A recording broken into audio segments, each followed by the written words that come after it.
Buonasera da Sicilia 24, le principali notizie. Un video riprende il momento in cui il cadavere di Giuseppe Florio viene trasportato fuori casa a Trappitello dai suoi assassini. Per l'omicidio fermate 2 donne e un uomo. La rinascita di San Cristoforo, a Catania al via il progetto di riqualificazione finanziato con 21 milioni dal decreto Caivano per le periferie. L'arcivescovo Renna: valorizziamo il capitale umano. A Trapani funerali blindati per il collaboratore di giustizia Bernardo Pace. Stava raccontando i legami tra mafia e politica e gli interessi economici di Matteo Messina Denaro in Lombardia. Forti sospetti sul suo suicidio. Corsa clandestina con un pony legato a un calesse per le vie di Catania. La denuncia partita a un cittadino sull'app YouPol. Scoperte 2 stalle abusive nel quartiere di San Cristoforo. Lo strano hobby di un uomo di Alcamo nel Trapanese che di notte, armato di scala, invertiva i segnali stradali, ingerendo confusione tra gli automobilisti. Domani torna in campo un gol per la solidarietà che porterà allo stadio Massimino di Catania migliaia di spettatori e tantissimi studenti. Sport e solidarietà a favore di Nisceni. Calcio, meno di 24 ore di riposo e poi il Catania inizierà l'avvicinamento agli spareggi promozione. Dal 5 maggio squadra in ritiro.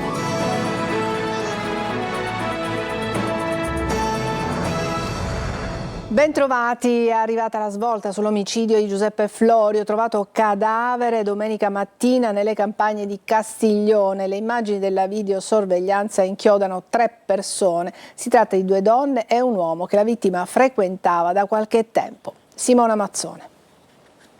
Quando hanno visionato le immagini delle telecamere, agli investigatori si è presentata la scena di un film. Un androne, 3 figure che portano un carico avvolto in una coperta e lo trascinano nel portabagagli dell'auto per disfarsene. Lì dentro c'è il cadavere del 66enne Giuseppe Florio, ucciso in questa casa e poi abbandonato nelle campagne di Castiglione di Sicilia dopo essere stato confezionato, avvolto in un lenzuolo e sacchi di plastica e coperto con una trapunta. Un video inequivocabile che inchioda 2 donne e un uomo residenti nelle case popolari di Trappitello. I carabinieri di Taormina, che indagano con le procure di Catania e Messina, hanno fermato per omicidio una 50enne e il suo compagno 39enne pregiudicato, originario di Palagonia, mentre una donna 53enne di Sesto San Giovanni, ospite in casa della coppia, è indagata per soppressione di cadavere. Florio, trovato morto domenica mattina, è originario di Giardini Naxos e prima di essere stato abbandonato nelle campagne di Castiglione è stato ucciso con diversi fendenti al volto e all'addome e colpito in testa con un oggetto contundente. La sua auto carbonizzata è stata trovata a Taormina, probabilmente un'azione mirata a sviare le indagini. Secondo gli investigatori, Florio da qualche tempo frequentava casa della coppia dove si era trasferita la terza donna ed è proprio lì che si sono concentrate le indagini sulla sfera privata dell'uomo che potrebbe essere stato ucciso per un insieme di concause, non escludendo tradimenti e gelosie, ma anche per questioni economiche. L'unica certezza è che l'omicidio è stato commesso in quella casa, alla presenza di tutti e 3 i fermati, come confermato dalle indagini della scientifica, che sul posto ha trovato tracce ematiche e i segni di una violenta aggressione. Incidente mortale a Bagheria, a perdere la vita Salvatore Canale, 40 anni, di Casteldaccia, rimasto coinvolto nello scontro tra 2 auto. E adesso a Palermo il prefetto Mariani ha disposto un rafforzamento immediato dei controlli di polizia nella zona di Sferracavallo dopo recenti episodi criminali. La decisione è stata presa al termine di una riunione con le forze dell'ordine che intensificheranno le attività soprattutto nelle ore serali e notturne. E adesso a Catania, la rinascita del quartiere San Cristoforo. Il decreto Caivano può rilanciare lo storico quartiere catanese. Sono stati stanziati lavori per 21 milioni di euro. L'arcivescovo Renna invita a valorizzare il capitale umano. Tonino De Mana. Il decreto Caivano è realtà e per San Cristoforo è l'inizio di una nuova vita che passa dalla riqualificazione urbana. Un investimento complessivo del governo nazionale di 21 milioni di euro destinato ad aree ad alta vulnerabilità, mirato a restituire dignità e sicurezza ad uno dei quartieri più identitari della città. I progetti di rilancio sono stati illustrati nel piazzale dell'istituto Dusmet Doria di via Playa 193, alla presenza, tra gli altri, del commissario straordinario nominato dalla Presidenza del Consiglio dei Ministri Fabio Ciciliano e dell'arcivescovo l'arcivescovo di Catania Luigi Renna, che si è rivolto direttamente ai giovani. Ho parlato ai bambini cercando di farmi capire perché per loro il decreto Caivano sia una cosa vicina, e si tratta di riqualificare gli ambienti, le infrastrutture che sono carenti, ma soprattutto di riqualificare quello che mi piace definire con un'espressione della dottrina sociale della Chiesa il capitale umano di San Cristoforo, che sono le persone che hanno bisogno di recuperare una maggiore fiducia in se stesse. Oltre ad una nuova scuola con annessi nuovi spazi sportivi da realizzare nell'area dell'ex conceria, gli interventi riguardano la riqualificazione di Via Playa, la nuova palestra annessa all'Istituto Madonna della Provvidenza, un centro comunale di raccolta differenziata, la riqualificazione dell'ex mercato coperto e la rigenerazione di alcune piazze di largo Don Pino Puglisi, cui si riferiscono le immagini. Interventi mirati in luoghi simbolici, come ribadisce il sindaco Trantino. Dobbiamo cominciare tutti quanti a metterci in discussione. Io la faccio 25 ore al giorno e quindi nei momenti in cui ci mettiamo in discussione comprendiamo che cosa possiamo dare in più al territorio che amiamo come Catania o come in questo caso San Cristoforo. Un contributo di futuro senza dimenticare il passato, ma con un occhio al presente, quello dei tanti ragazzi di San Cristoforo. Restiamo a Catania, dove i consiglieri comunali del Movimento 5 Stelle, Graziano Bonaccorsi e Gianina Ciancio, lanciano l'allarme sul progetto di ampliamento del porto di Catania che minaccia la scogliera d'Armisi. Annunciata iniziativa di mobilitazione e sensibilizzazione per fermare il piano. Roberta Lunghi. Salviamo la scogliera d'Armisi a Catania, il grido dei consiglieri comunali 5 Stelle, Graziano Bonaccorsi e Gianina Ciancio, insieme ad associazioni e attivisti impegnati nella tutela e salvaguardia della costa catanese, alla luce di quanto emerso negli ultimi giorni sul progetto del nuovo porto di Catania, la cui estensione, proprio nel tratto della scogliera amata dai catanesi, ha ottenuto il via libera dal Senato in vista dell'imminente discussione in commissione alla Camera prevista per il 30 aprile. In una conferenza stampa fissata al Passiatore di fronte Piazza dei Martiri è avvenuto anche un confronto con i cittadini nel quale sono emerse le criticità oggetto già di ricorsi al TAR.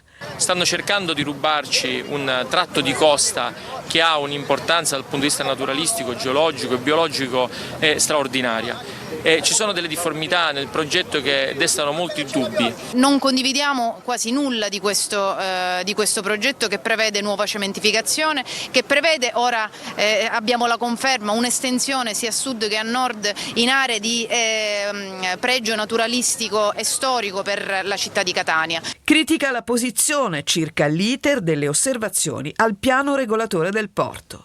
Tutte le osservazioni, tutte le prescrizioni che abbiamo chiesto al sindaco di fare presente all'autorità portuale sono state puntualmente disattese. I consiglieri comunali hanno anche annunciato che proseguiranno con altre iniziative che puntano a un'opera di sensibilizzazione per impedire che il piano possa diventare realtà. Dopo il nostro servizio del telegiornale di domenica che documentava l'ingiustificata presenza di famiglie con bambini piccoli e sportivi che frequentavano Piazza Battiato a Catania, tra l'altro delimitata da New Jersey in cemento e quindi interdetta al pubblico, il Comune di Catania ha emesso un'ordinanza che dispone il divieto di transito nella piazza devastata al ciclone Harry. Il provvedimento si rende necessario per tutelare l'incolumità pubblica messa a repentaglio da una serie di pericoli. La frana di Niscemi continua ad avanzare verso la piana di Gela. La Protezione Civile invita alla prudenza, monitoraggio costante, interventi strutturali. La zona rossa inoltre potrebbe cambiare ma non sparire del tutto. GR Italia. La frana di Niscemi non si ferma, si muove lentamente ma in modo costante, avanzando verso la piana di Gela. A confermarlo è il capo della Protezione Civile Fabio Ciciliano, arrivato in città per una riunione operativa con le autorità locali. Sotto osservazione c'è soprattutto la retrogressione del Ciglio, il punto più delicato del fronte franoso, un fenomeno che impone controlli continui e di lungo periodo, una situazione che in realtà non è nuova per il territorio. Il movimento del terreno accompagna la storia di Niscemi da oltre 2 secoli, ma oggi la priorità è ridurre i rischi e mettere in sicurezza l'area. Sul tavolo ci sono interventi concreti, 2 progetti distinti ma destinati a procedere insieme. Uno che riguarda la demolizione dei manufatti e degli edifici che vanno demoliti, con la parte che riguarda i contributi ovviamente ai cittadini, e dall'altra la messa in sicurezza del versante con la riprofilatura di quella che è attualmente il coronamento, cioè il ciglio della frana, per fare in modo tale che quello che è accaduto alla fine del mese di gennaio possa evitare di ripresentarsi, e ricordo che solo per un caso fortuito fortunatamente non abbiamo ricevuto neanche un ferito. Resta però il nodo della zona rossa. Alcune aree sono già state riaperte, come la fascia tra i 100 e i 150 metri, ritenuta oggi sicura, ma il perimetro complessivo potrebbe ancora cambiare. Stiamo lavorando anche in questo, è ovvio che non sarà possibile ridurla a zero, questo è ovvio.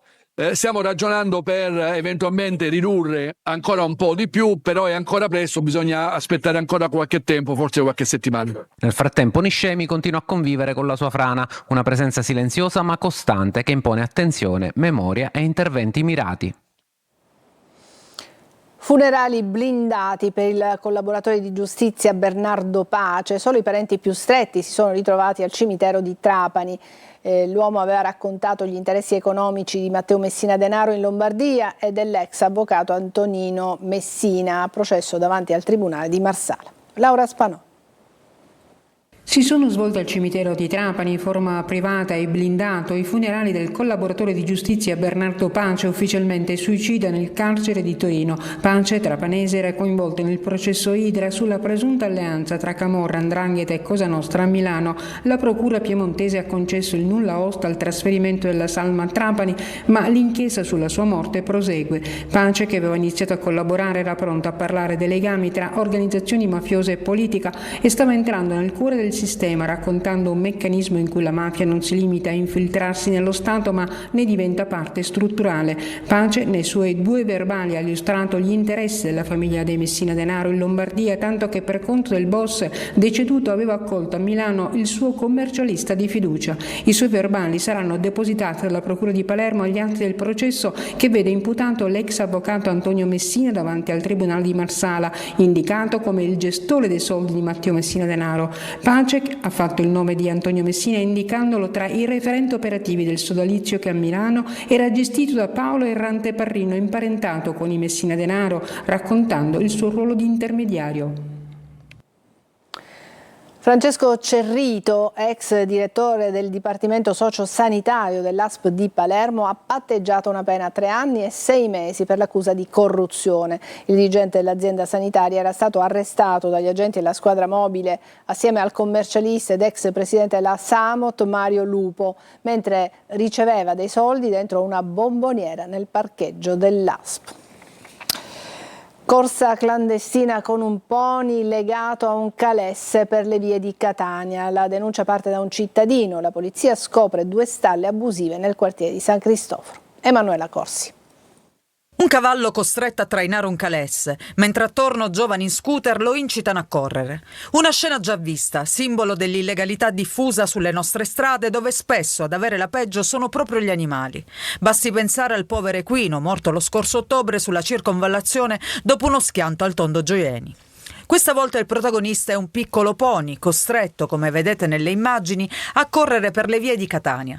A denunciare l'episodio è stato un cittadino che tramite l'app YouPol della Polizia di Stato ha segnalato i maltrattamenti nei confronti dell'animale. I controlli degli agenti ancora una volta si sono concentrati nel quartiere di San Cristoforo, dove hanno individuato 2 stalle abusive in via Greco. Nella prima erano presenti 2 cavalli, di cui uno privo di microchip. Per appurare le condizioni di salute degli equini è stato chiesto l'intervento dei medici del servizio veterinari del Dipartimento di Prevenzione dell'ASP di Catania, che peraltro hanno contestato sanzioni per circa 6.500 euro per la mancata iscrizione nella banca dati nazionale del cavallo, trasferito successivamente in una struttura idonea. Nella seconda stalla invece sono stati individuati 3 cavalli e il pony che il cittadino aveva fotografato e immortalato in un video, inviato poi ai poliziotti tramite l'app YouPol. Dopo gli accertamenti i cavalli sono stati messi in sicurezza, evitando così che potessero rimanere coinvolti in pratiche illegali. Sicurezza sul lavoro, assemblea dei sindacati davanti a Palazzo d'Orléans a Palermo. Non si può morire di lavoro, l'incipit della manifestazione dopo la tragedia in via Marturano e in occasione della giornata mondiale per la salute e la sicurezza sul lavoro. Marco Gullà. Non si può morire di lavoro. Oggi è la giornata mondiale per la salute e la sicurezza sul lavoro e così CGIL, CISL e UIL oggi pomeriggio davanti a Palazzo d'Orleans a Palermo hanno inscenato una mobilitazione unitaria sul tema della sicurezza scattata dopo la tragedia dello scorso 10 aprile in via Marturano. Con l'assemblea i sindacati chiedono di mantenere alta l'attenzione per ribadire che la sicurezza non è un dettaglio burocratico. Noi siamo un poco stanchi di fare comunicati di solidarietà, di fare comunicati di vicinanza alle famiglie e di continuare a dire alla politica che deve assumersi le proprie responsabilità. A distanza di 2 settimane viene acclarato che appunto i lavoratori non avessero un contratto regolare, cosa che avevamo già denunciato noi nelle prime ore, il fatto che non fossero edili, quindi questo conferma ancora di più la condizione di anarchia che vige in alcuni cantieri della città. Da via Marturano alla strage di Casteldaccia il prossimo 6 maggio ricorreranno 2 anni da quel terribile incidente in cui persero la vita 5 operai. Alla manifestazione di oggi presenti i figli dei lavoratori. Siamo qui oggi in rappresentanza perché la cosa che ci dispiace molto è che da parte delle istituzioni inizialmente è arrivata delle belle parole semplicemente, pochissimi fatti. Aspettiamo in primis che sia fatta giustizia. In primis, e come secondo che qualcosa cambi dalle istituzioni, più controlli, più pene, le pene dovrebbero essere più severe per chi non rispetta tutte le leggi. I sindacati hanno consegnato al governo regionale una piattaforma sulle attività che ritengono vadano messe in campo per garantire sicurezza e prevenzione nei cantieri. E nella giornata della sicurezza sul lavoro i dati INAIL confermano la diffusione del lavoro nero. Su oltre 700 aziende da noi ispezionate nel 2025 abbiamo registrato circa 1.800 lavoratori irregolari. Lo ha detto Giorgio Soluri, il direttore regionale dell'INAIL in Sicilia. Adesso una breve pausa, tra poco.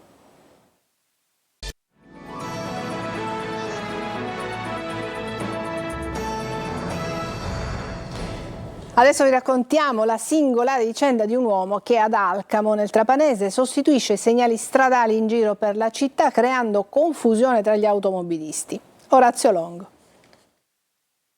Quello che vedete in queste immagini non è un impiegato comunale solerte, tanto da lavorare anche di notte, addetto alla segnaletica stradale, ma un privato cittadino che ad Alcamo, nel Trapanese, attrezzato di scale e di quant'altro necessario allo smontaggio e al montaggio della cartellonistica, decideva in autonomia, secondo sue oscure esigenze, di rimuovere e sostituire, come a lui pareva meglio, i cartelli stradali. Arrivava in macchina nei pressi di un incrocio, estraeva la scala che aveva posizionato per lungo dentro la vettura e con calma si adoperava nell'azione. Un'attività durata giorni che ha messo in confusione gli automobilisti, che un giorno si trovavano una strada col divieto d'accesso e il giorno successivo magari diventava a senso unico, a svolta obbligata e così via.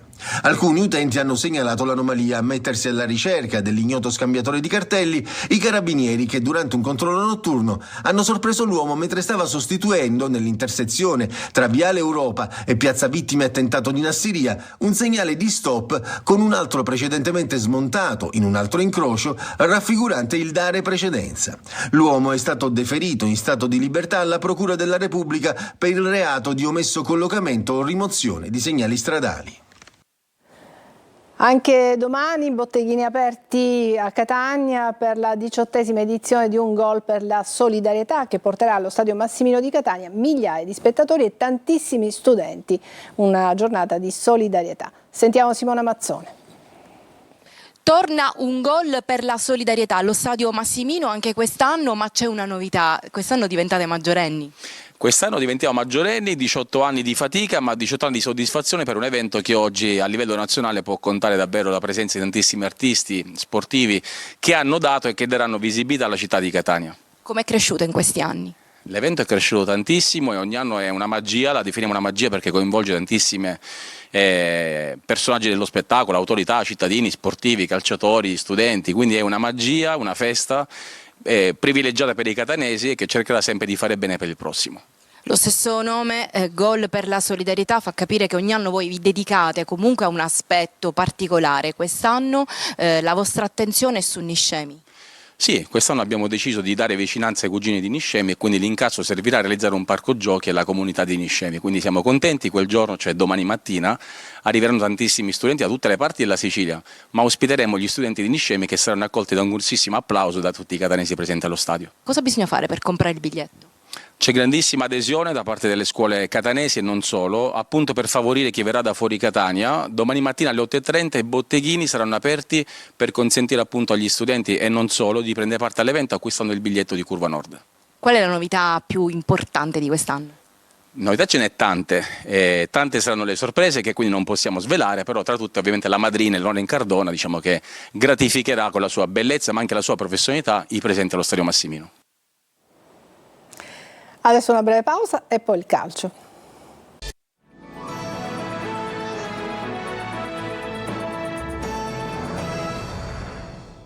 Eccoci al calcio. Catania a riposo sino a domani, in vista poi della ripresa degli allenamenti, del ritiro annunciato all'allenatore dal Mimmo Toscano. Francesco Triolo. I play-off come ultima possibilità di centrare quello che è sempre stato l'obiettivo dichiarato, la promozione in Serie B. Il Catania vuole tentare sino in fondo e per questo non vuole lasciare nulla al caso. Mimmo Toscano ha deciso, d'accordo con la società, di isolare la squadra in quelli che saranno giorni fondamentali per preparare la seconda fase del campionato. Così tutti in ritiro dal 5 maggio almeno sino al 10, si va a Verona, centro sportivo di Veronello, ha annunciato il tecnico dopo la partita con l'Atalanta, dove le porte saranno chiuse, anzi blindate. Niente foto, video o conferenze stampa, solo lavoro e sudore. Il primo impegno è quello del 17 maggio, avversario naturalmente ancora da scoprire, in quella che è una lotteria, un campionato a parte con dinamiche e situazioni totalmente diverse dalla stagione regolare. L'obiettivo dell'allenatore è lavorare sulla preparazione fisica della squadra che con partite ravvicinate in pochi giorni può essere determinante. Così come determinante sarà recuperare tutti gli infortunati, Casasola, Corbari e Rolfini in particolare, visto che comunque gli altri stanno già meglio. In Veneto è probabile che i rossazzurri giocheranno qualche partita amichevole per tenere alto ritmo e attenzione. Intanto sino a domani la squadra è a riposo e in vista dei playoff Telecolor si è aggiudicato il pacchetto dirette differite, un nuovo ed importante impegno editoriale che permetterà la trasmissione in esclusiva e in chiaro di almeno una gara esterna, nonché tutte le differite integrali delle partite che la formazione di Toscano disputerà negli spareggi promozione. Ci fermiamo qui, è tutto per questa edizione di Sicilia 24. Grazie per averci seguito, buona serata.